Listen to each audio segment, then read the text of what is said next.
Hello, everybody, and welcome to today's session with Fortuna Admissions and INSEAD. My name is Diarte Edwards, and I'm joined here today by Virginie Fougea. So Virginie is Head of Admissions and Financial Aid at INSEAD, and Virginie and I have worked together for many years. I was Head of Admissions from 2005 until 2012, and I was thrilled when Virginie took over when I left. So we're going to have a conversation today about INSEAD admissions, and the goal is to really help candidates figure out, first of all, is INSEAD the right fit for them? Why should they apply to INSEAD? And then if you've decided to apply, we want to give you some great tips about the admissions process so that you can be as well prepared as possible. So diving into today's agenda,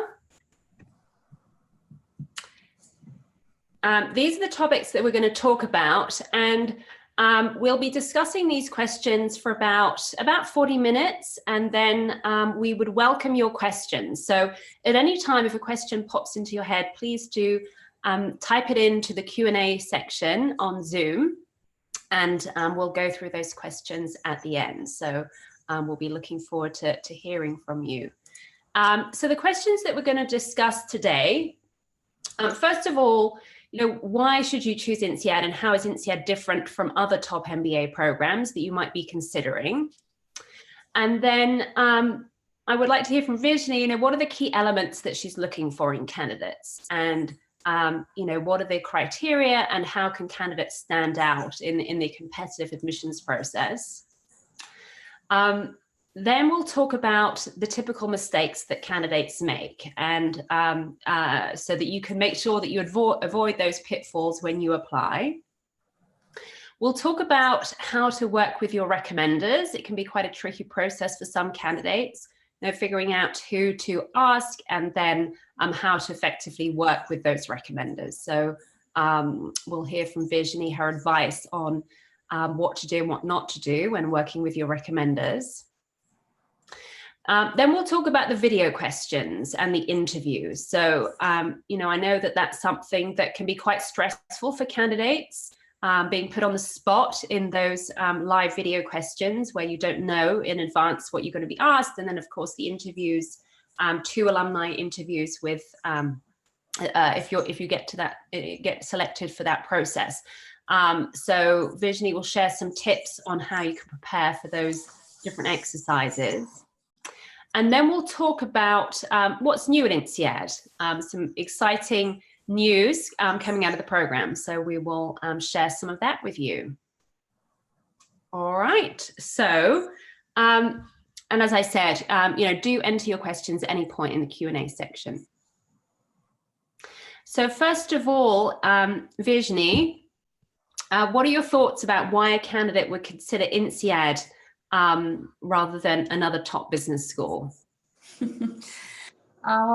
So before I jump in and answer these questions, thank you very much for having me and hosting me today.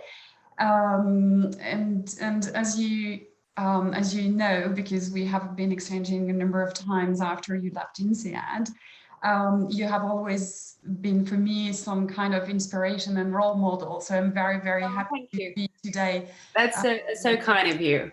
Really. Sharing this podcast with you.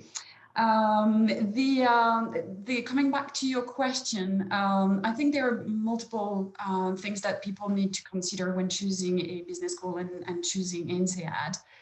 And I think it's also good questions to ask yourself when you write an application form and when you prepare, and why would you like to do this? Why do you want to go back to graduate management education? Why do you want to go back to an MBA? So I think people who have done INSEAD usually tell us that they have chosen INSEAD because they wanted to expand their perspectives.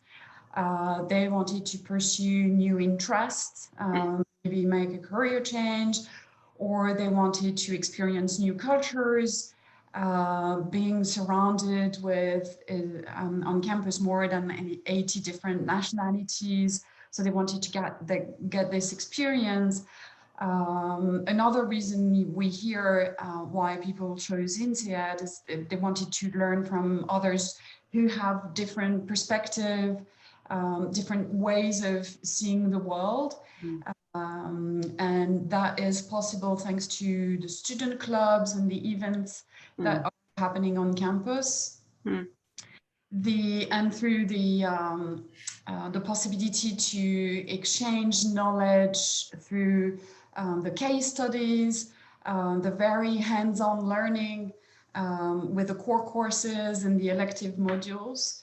I think that these are the reasons that come up very, very frequently. We also hear people say that they wanted to build connections and global connections, so possibly outside their home country or the country where they reside, where they live, and forge friendships that expand their network with alumni based everywhere in the world.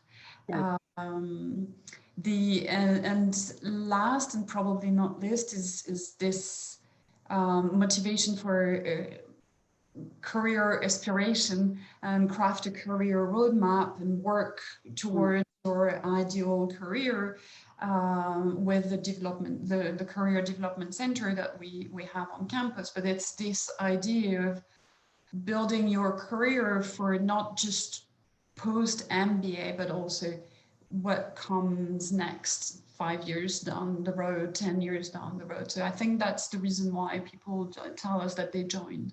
Yeah. Okay. Okay, great. And then when someone applies, when you're evaluating someone's file, I mean, what are the key things that you're looking at? So one very important thing to remember is that we take a holistic approach to an applicant file. So we don't do something like, let's look at the GMAT and see, or let's look at the professional achievement and then move on to something else. We really take this approach where we look at everything together. And so the academic capacity, which includes the transcript of grades, the university studies, but as well as the GMAT or the GRE results, be the ability to contribute, which is a very important element for us as well. International motivation. So these are the criteria that are listed on the websites and people can refer to it. But what is important here is that my message to applicants and prospective students is really we can, for example, mitigate a lower quant section of the GMAT, for example, by looking at the transcript and checking the GPA in a calculus course or a heavy course, heavy quant course in the undergrad studies with a lower GMAT quant. So we use this sort of balance and mitigation. Same thing if the person has had a role, very analytical role, yet the quant score of the GMAT is not as high as the person would have liked it to be. We can use that and balance. So we do this sort of approaches.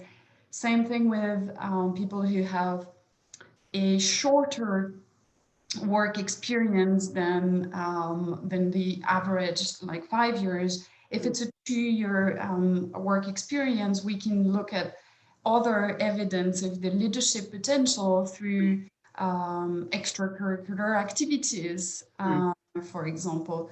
So we do, hence the very important message beyond what is already described on the website is this idea that we really look at everything holistically, and all the elements, all the application is read from A to Z, and trying to find the key uniqueness that the applicant can bring, every applicant can bring to the program. And what about international experience? What about a candidate who doesn't have a lot of international experience? How do you look at them? So coming back to this idea of why do we want international motivation? The reason for this is to understand how people can adapt in a context where there are many different cultures outside her or his home country, working with people from multicultural backgrounds. So coming back to the essence of why we want this international motivation, people can find example within their home country of having been exposed to different cultures. So it's not just having lived abroad or having a long list of trips. Is what we're really interested in is why is it important to you as a professional to be exposed to different cultures? And what did you learn from those experiences? And hence we want to understand your ability to acknowledge differences across cultures, the capability to react in a culturally sensitive way. So examples of ability to interact effectively despite the cultural differences, having an accent, having different ways of expressing your ideas. So this is why we go back to this international motivation, and people can find example within their own countries. Yeah. Okay, great. And what about the common mistakes that you see people make time and again, so that our audience can make sure they avoid falling into those traps? I think there are several. The one that comes back regularly in conversations I have with applicants is the fact that they regret to not have dedicated enough time to prep for the GMAT or the GRE. It's even if it's not a very important element for us, we still need it to get the reassurance about the academic capacity. And one of the common pitfalls is really people having a background in finance and thinking, okay, the quant section will be easy, and kind of it's going to be a formality, walking into the GMAT center and realizing that it's not exactly the type of finance of things they use every day. And same thing with people who have majored in linguistic and come in for the verbal section and feel, well, this is not exactly what I had thought. So I usually encourage people to demystify the GMAT. It's a formality. People need to be reassured, GMAT or GRE, but you need to have a strategy to tackle this standardized test. So I think it's important to spend time on that. Yeah. Okay. Building the strategy. And what about, I mean, you mentioned the GRE, because INSEAD's gone back and forth a bit on accepting the GRE. So tell us about, where you stand with that right now, and how is it equally valid as a test from the perspective of the INSEAD Admissions Committee? Well, it's not so much that we went back and forth. It's also because we needed to get a better understanding of how we would use the GRE. To be very honest, we have had a long understanding. We had done validity studies with the GMAT. We knew how to correlate it with the GPA. We knew how to understand it with a one-year format. With a one-year format, it puts people in the situation that from day one they need to be up and running. Yes. And we knew that the GMAT was helping us understand that. With the GRE, we needed to build our knowledge. So gradually we've been accepting it, and to now feel that we have enough data and history to be able to accept it in the same way as we accept the GMAT. Okay. And are there any differences in the way that you evaluate someone's GRE score versus evaluating a GMAT score? In what sense? Well, is the bar a bit higher on the GRE? Do you expect a higher score in terms of the percentiles on the GRE than the GMAT? If you look purely at the percentile, yes, but again, I would not compare those two tests. They are different. So even though we speak in percentile for both, I think it's very dangerous to compare them. So it's not that the bar is higher for the GRE. It's just an 80% is not the same 80% for the GMAT. Yeah. And this is for the percentile, and for the raw score, it's a different scale. So that is easier than people don't confuse the two scales. But I would definitely encourage people to look at them as two separate scores, tests, even though they both test verbal and quant, but that's it in terms of comparison. So I would really recommend looking at the threshold with using the raw scores or the percentile, but by not using some sort of tool that would translate it on a GRE score, on a GMAT score. We look at them separately. Yeah. Okay. All right. And if someone is thinking about, they could take either the GMAT or the GRE, would you encourage them to take the GMAT, or does it really not matter? You're happy either way? Yeah, either way, really. Knowing also that some people with a GRE may have taken the test at the end of their undergrad studies, for example. So this is totally up to them, depending on why they are taking the GMAT or the GRE as well. Because if they are considering doing an MBA or maybe something else, the GRE may be better suited. If they are set on GMAT and going to an MBA, then that's fine as well. Yeah. Okay. And then when it comes to the recommenders, what's your advice to candidates when they're thinking about, who they should ask? This is something that is important, regardless of how frequently we repeat it. People tend to go for the CIO or the Bill Gates of this world, and I'm really, really honest here. It is important to go to people who know you well, regardless of the job title, because I really feel it's a missed opportunity when you read a letter of recommendation and the recommender says, I cannot comment on this competency or on this skill.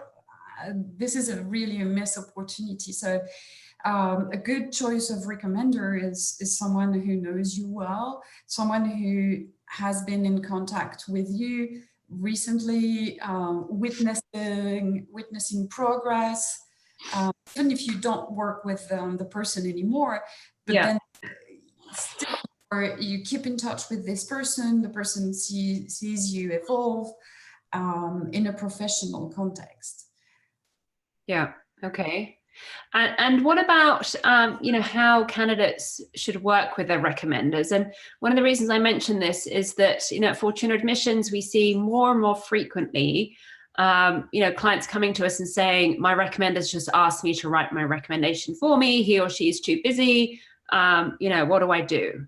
So what are your thoughts on that issue?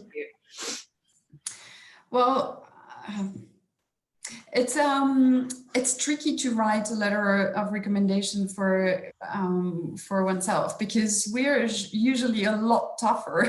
Absolutely. Yeah. Yeah. On ourselves. So I would not recommend that.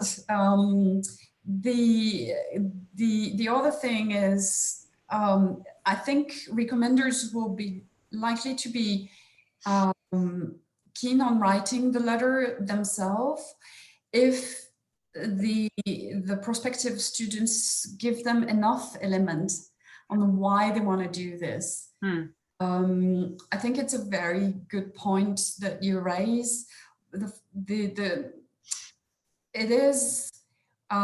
is coming back to this reflection of why people want to do an MBA, and why in this school, in this particular school. I think the recommenders will feel more comfortable writing the letter if they have enough information about the school itself, because they might not know well some of the schools, or they might not really know what the admissions committee is looking for.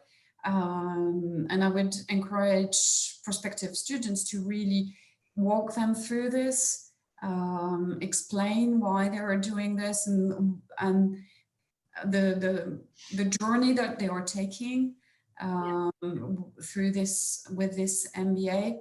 I think that should make the recommenders feel more comfortable. If they still request some elements in writing, why not? Because then that gives information to the recommenders. But our letters of recommendation are password protected, so the recommenders will have to fill in the recommendation themselves. Yeah. We do call recommenders. We do from time to time call to get additional information. It's not because we think that this is cheating, it's because we want to get additional information. And we do reach out to recommenders. Yeah. Is that because the recommender maybe didn't give enough information, because there wasn't enough detail, or in what situation would you call? Yes, exactly. It could be. It could be. It's also, for example, sometimes we have people who are entrepreneurs or founders of company, and they may have been to co-founder or somebody else who has witnessed or seen the entrepreneurial venture, and they may be very, very helpful for us to understand what is this new business about. Entrepreneurs feel sometimes that it's difficult for them to get letters of recommendation because basically they're the founding members. Who do they go to? So in which case, encourage them to go to mentors or clients if they have clients already, or people who've been coaching them on this venture. And in that case, we could potentially get additional information. Indeed. Okay. And, you know, you've got such an international applicant pool, and some candidates can be concerned that, you know, the recommender isn't a native English speaker, their written English isn't fantastic. So what should they do? Should they avoid asking someone whose English isn't, you know, written English isn't wonderful, or how should they tackle that?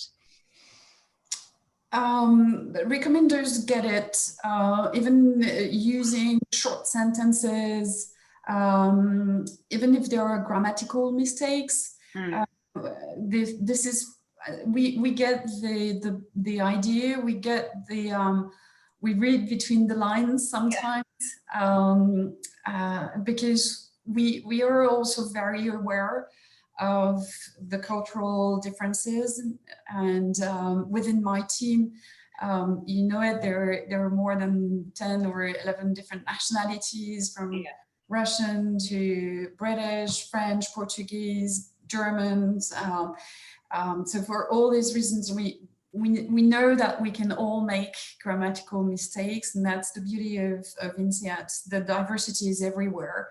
So having a recommender that is not English native is so frequent that it shouldn't be an issue at all. And again, if we are missing elements, we can call or we can discuss in the native language of the recommender, most likely.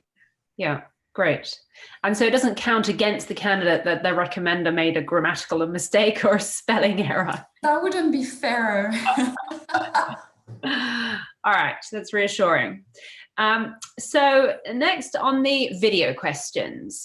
So, this is relatively new exercise, and I'm sure it's a fascinating insight for the admissions team to get sort of a few minutes of live observation of the candidates. It's not an easy exercise for the candidates, as you know. They have no idea what the questions are going to be. Randomly generated question from a huge database of questions that you have. So it's somewhat tricky to prepare for that exercise, and talking at a screen where they have no live feedback from an interviewer. It's often more comfortable for candidates to speak to an interviewer in a one-on-one situation than to do a recording on a computer. So do you have any thoughts, and from your experience now of observing many of these recordings, what advice do you have for candidates as they prepare for that exercise? So one thing, first of all, that I'd like to mention is that people get it. People get it really well. They know the video questions really well. Probably like you and I prepared for this. Yeah. Webinar, checking the background, checking the mic, checking the camera. Yeah. And we have recorded. So one thing also, to come back to your point about it's not so easy to talk to your screen. What we did for that is that we recorded the questions ourselves. So people see us. It's not exactly like if you were talking to your computer, is that they have seen us. Yeah. And this is my team recording the questions, so they can also see their admissions officer, or they can see me, or they can see file evaluators. So that's nice. What we wanted as well. Yeah. So use the practice questions. They're not recorded. They're there to help. People should feel free to use them as much as they want, and that will give them an understanding of, get a feel of what this exercise entails. But I wouldn't worry, because we see very insightful answers in 1 minute. People nail it. Yeah. Okay. Great. I mean, the feedback that I hear from clients is that they'll often come out of the exercise feeling like, I got one of the questions, I absolutely nailed it. I think my response was spot on. And another question, I hadn't thought about it before, and I think maybe I fluffed it. I was waffling a bit. So how do you evaluate that if, there's a bit of a mixed performance?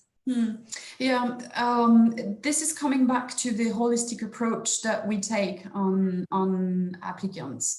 We will never, ever have any subjective opinion or feel, oh, why did this person do this? Or why did that person record the video in hotel room? Or this is the type of subjectivity that we don't want to do.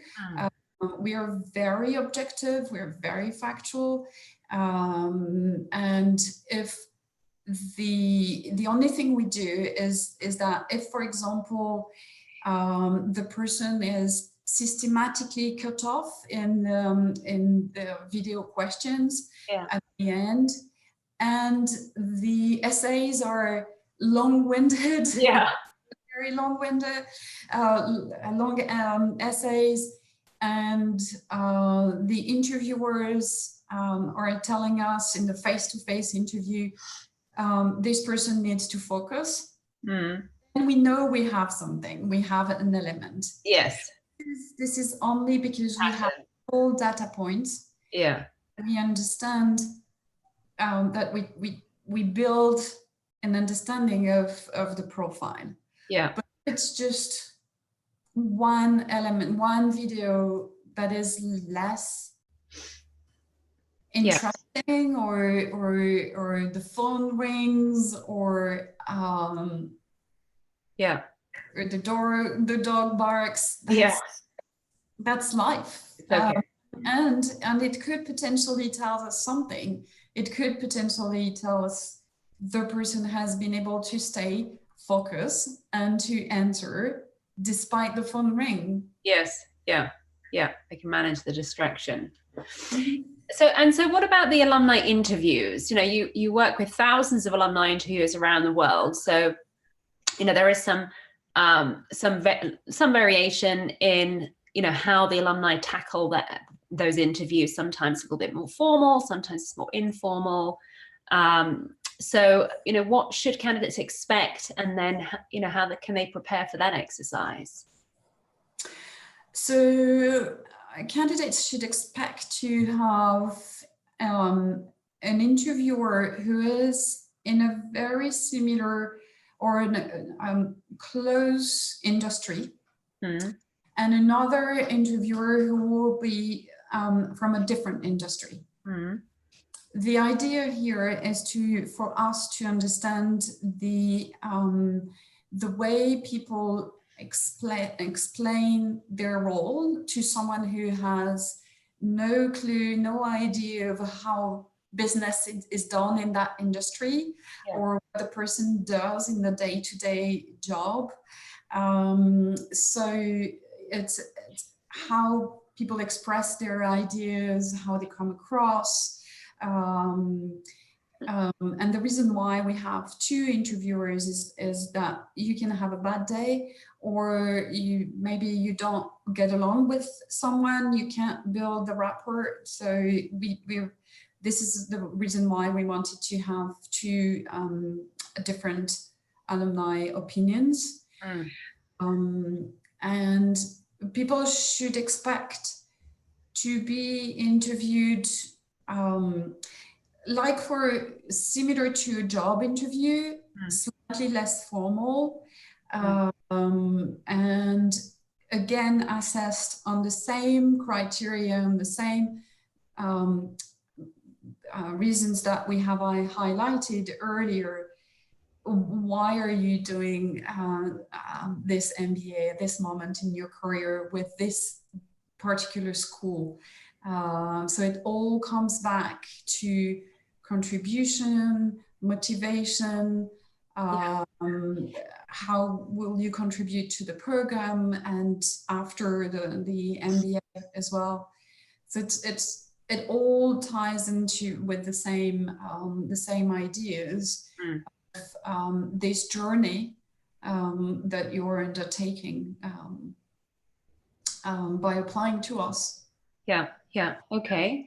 And then, you know, you mentioned that sometimes candidates might feel that they haven't built a really strong rapport with one of their interviewers. And so maybe one interview went better than the other. And so, you know, that can be a cause for concern for candidates, that they feel, you know, I think I, you know, had a great discussion with one person, but the other person, you know, I'm not so sure. And so they're worried, you know, how the school is going to look at that. And if one interviewer gives a glowing review and the other interviewer is a bit more lukewarm, how do you take that input into account? And how does it affect the final decision? So coming back to the holistic approach, so looking at everything, all the elements. So one opinion of one interviewer will not be a killer, because this is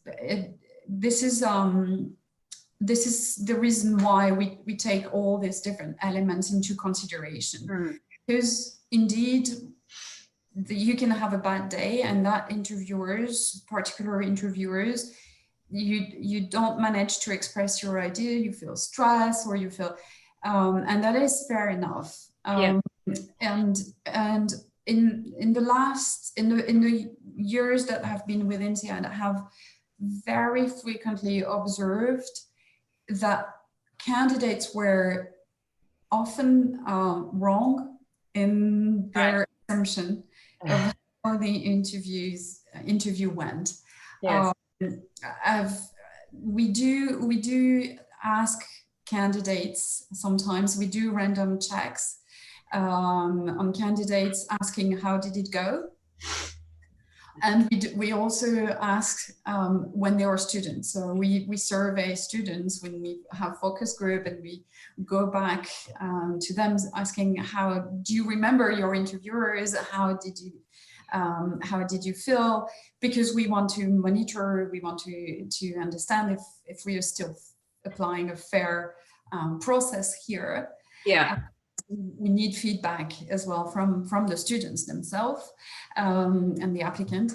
And very often what I see is that when applicants feel that they have not performed, it doesn't mean that the interviewers has sent a negative feedback. Yeah, it's interesting. It's funny you mentioned that, because so, as you know, I did the MBA myself and then came back to work at INSEAD a couple of years later. So, of course, I checked myself out in the database to see what were my interview reports like. And I had one interview where I thought, oh, God, that was so tough. And I was working in Paris at the time, and most of the interview was in French, and I hadn't really been expecting that. So I felt that, I didn't nail it as well as I could have if it was in English. And the interview was the report was very positive. So that was a surprise. So it's sometimes, the most challenging interviews can feel, like a tough experience, but, the interview is looking to see if the candidate has risen to the challenge. So exactly. It's hard to tell. Actually, that's a very good point on the languages used for the interviews. We encourage interviewers to use their native language if it's common with the applicant. Yeah. But if the applicant doesn't feel comfortable, it's we also encourage having the interview in English. And the guidelines, that's the guidelines for the interviewers. Yeah. So we do ask the interviewers to check with the applicant how they feel and if they feel comfortable using which language to use. And it's very likely that for applicants who are foreigners in the country, it's very likely that we will also try to find an interviewer who is a foreigner in that country. Yes. To avoid any cultural biases. Yeah. And are you testing so for non-native English speakers, are you testing their English in the interviews? No, because we have the video interviews, we have the TOEFL, we have the GRE verbal. We don't. That's not the purpose of the interview. Yeah. Okay. Great. All right. So finally, Virginie, I wanted to ask you what's new. Of course, you have the Masters in Management. So could you perhaps tell us a little bit about that and how that's going? Yeah, this is a big thing. Yeah. Because INSEAD has been well known in the MBA space for years, obviously. So and graduate management education. So for people who have some sort of experience before, so we are entering the pre-experience space, and I'm very impressed by the quality of the applicants we are getting and the volume. So it seems that the INSEAD brand is paying off.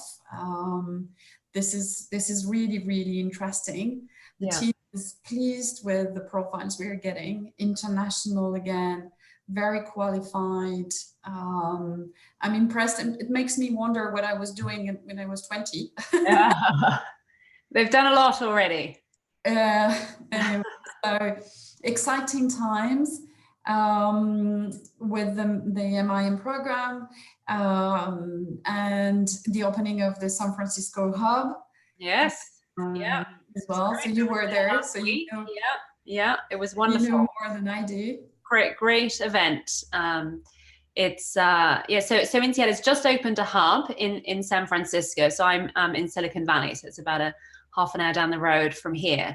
So initially, you know, I understand the school will be focused on executive education, but also, you know, it's a great location where they can host the MBAs who are coming over for track to Silicon Valley, executive MBAs, and so on. So it'll be interesting to see how that center evolves. But, you know, it's great that INSEAD has established a presence in the Americas after all these years. You know, I'm sure it will help to build the visibility of the school in this market as well. Yeah, that's great. And this is what I love at INSEAD. Is probably what kept me all these years is this ever-changing environment. INSEAD is always innovating and always exploring new things. So. Yeah. No, I think it's a real advantage of the school that, you know, as opposed to some of the other top schools, you know, you're not part of a bigger university institution. And so you have that ability to innovate, to do things, to move more quickly that other schools are just not able to do. And, you know, starting the Singapore campus back in 2000, you know, that was a big step at the time, and, you know, very unusual for a business school to do something like that. And, you know, it's been a tremendous success.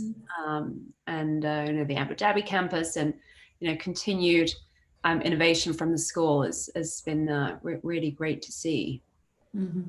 Yeah. Okay. Well, so I think we will move on to our questions. All right. So, Virginie, we have some age-related questions here. So one of our participants says, I'm an older candidate. Is there a preferred round to apply? And how do I ensure my application is competitive? Someone else is asking, is 32 too old to apply? And someone else is asking, how does INSEAD view applications from those who are over 30 with 11 to 12 years of work experience? Are they straight away directed to the executive MBA, or is there scope for admission into the full-time regular MBA program? So first of all, numbers, so averages. So the average is 5 years, somewhere between 5 and 6 years. So that means there are people who have 2 years of work experience, and as well as people who have 10 years of work experience, or 12 years of work experience. So this is the whole spectrum. Now, to better understand what makes us feel this candidate is better suited for the EMBA program is the content of the role. And if it's 8 years in an industry where promotion comes every 3 years and it's a slower pace in terms of how you progress in the industry, it's perfectly understandable to have 8 years or 10 years of work experience. If it's in a fast-paced industry where we know that to climb the ladder, it's up or out, in that case, we will expect people to come earlier in an MBA program. And then the other aspect in there is the level of responsibility. Someone who is at a role where she or he is already managing a team, plus has full accountability for a budget, plus full accountability for a product, for example, then it may be better suited or maybe better to think EMBA. And the way we have crafted it, we didn't want to have too much overlap between the programs. So we wanted them to be clearly helping people who were more advanced in their career, where for the MBA, it's for mid-career people. And again, for the MIM, we've made sure that it's very clear. It's a pre-experience program. It's a launch pad. So for people who will be a year or with internship.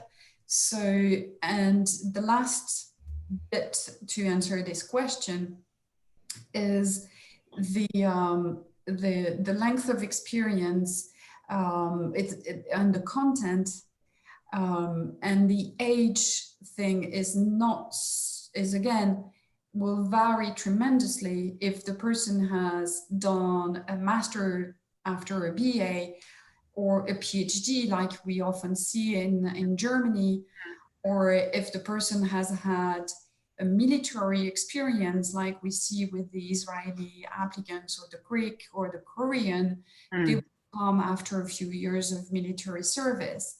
And obviously they will be slightly older, but this is perfectly understandable. This is perfectly fine. Yeah. Because their work experience will be shorter.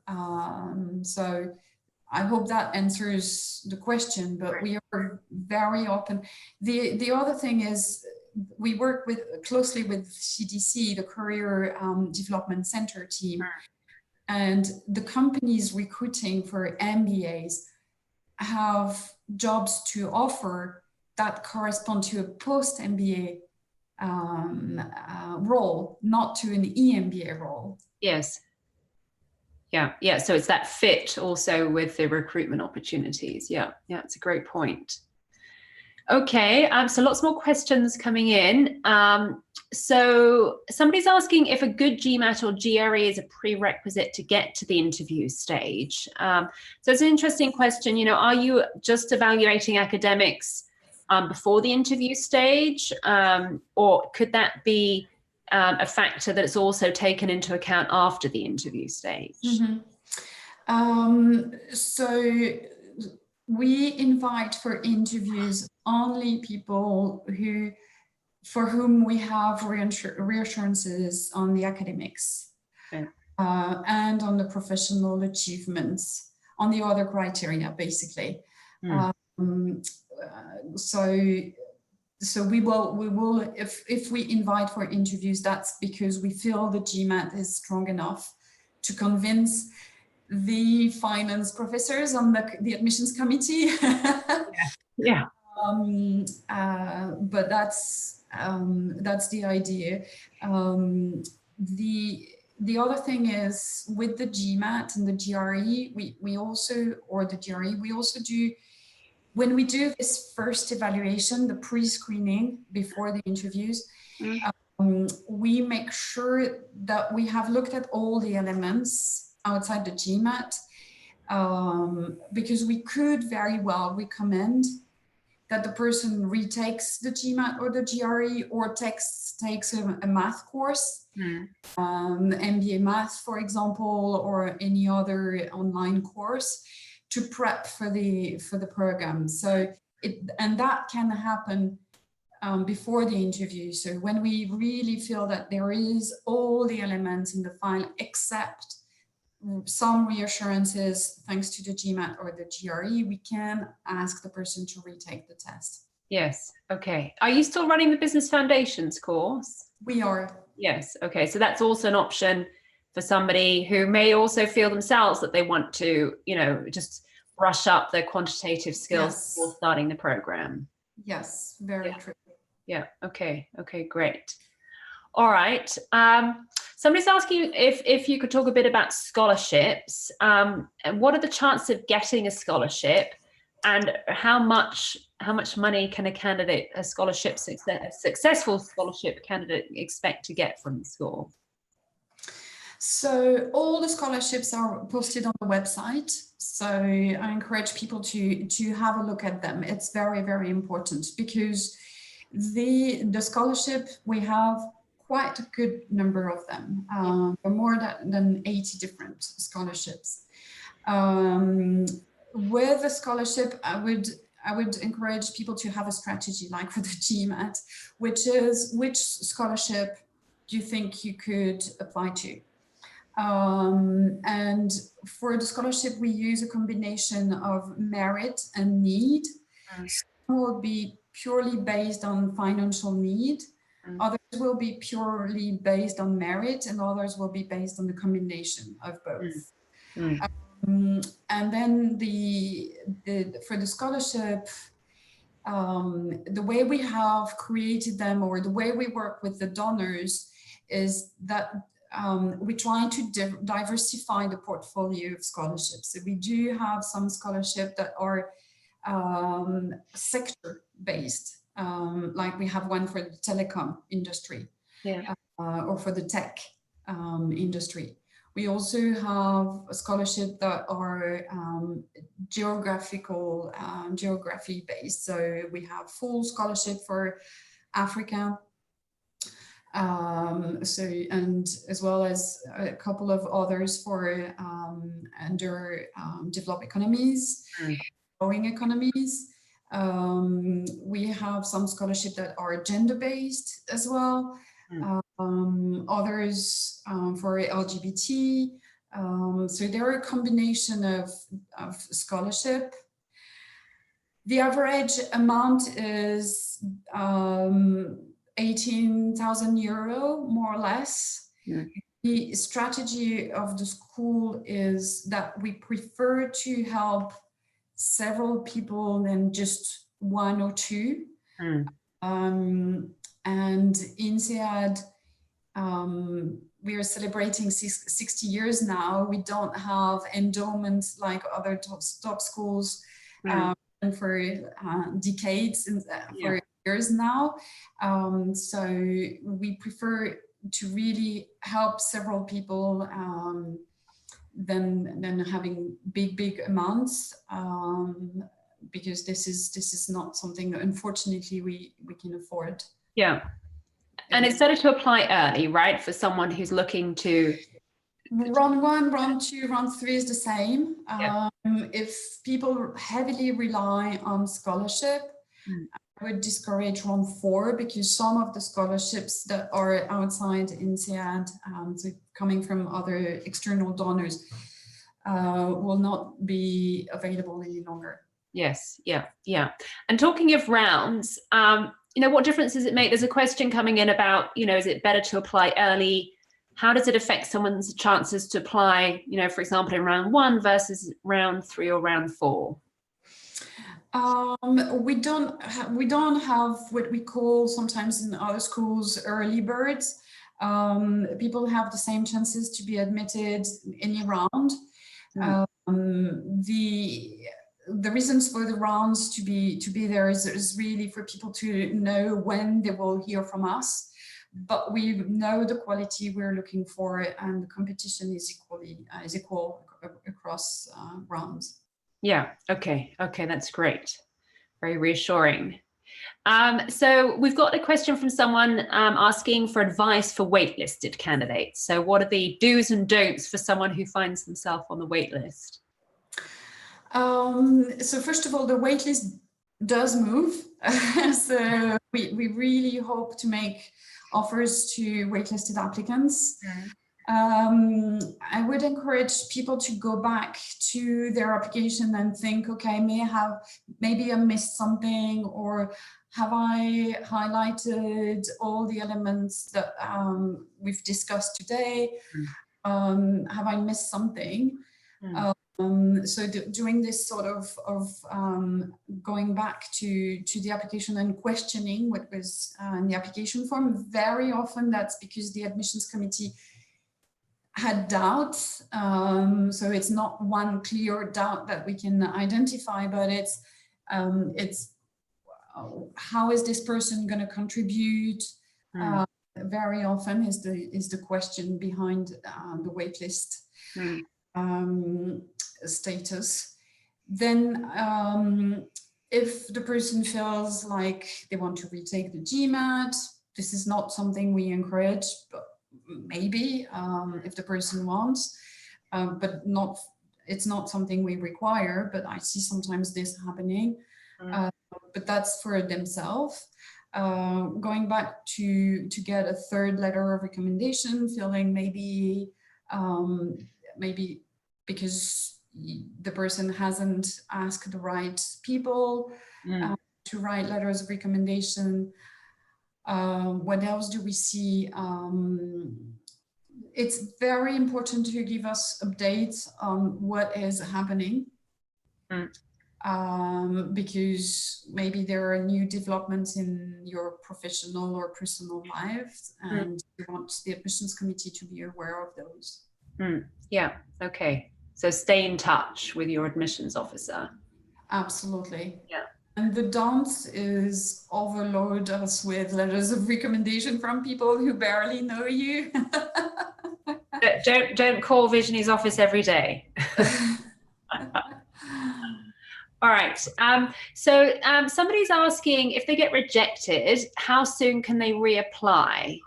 And then, you know, just I think it would be interesting to share any tips you have for someone who is reapplying. How should they go about that process? Yeah, in general, reapplications are perfectly acceptable. On the website, we say we don't encourage them directly because of this thorough process that we've made. It's very likely that if the profile of the person hasn't changed, it's very likely that the decision is going to be maintained. Yeah. However, if there is a significant change, and this significant change is your decision, it's not us deciding this is significant enough. This is you as an applicant feeling this is a key differentiator, and I feel that I have a stronger application. There's no timeline. It can be the next intake, it can be in a year's time, or it can be 2 years down the road. It's really as long as there is something significant that you want to share with the admissions committee, that you can reapply. And the reason why we discourage is basically because we feel that we've made a thorough process. However, we are always happy to be proven wrong, and I've seen very successful application in the second round. Yeah, okay, that's great. And so we've got some questions, Virginie, about nationality. So someone's asking, you know, do you have a cap on nationalities as you're trying to craft a very diverse class? Is that an issue? And then for someone who's from an overrepresented demographic, such as an Indian candidate, what can they do to stand out? So we don't apply any quota. If we were, we would be in a position to miss good applicants that would apply late. So we don't apply any quota, and this is not just me saying that. It's just looking at the statistics. We see sometimes the Americans being on the top, sometimes the Indians, sometimes the Chinese, somewhere between 9 and 11%, or so we have this luxury and this flexibility. For a pool that is overrepresented, it's exactly the same competition that for the others. Is what is unique about your background? What makes you different than the person sitting next to you? And if you are able to identify that, then it's very likely that you will be able to convince the admissions committee that this is you instead of your neighbor. Yes. Yeah. Okay. Okay, great. All right.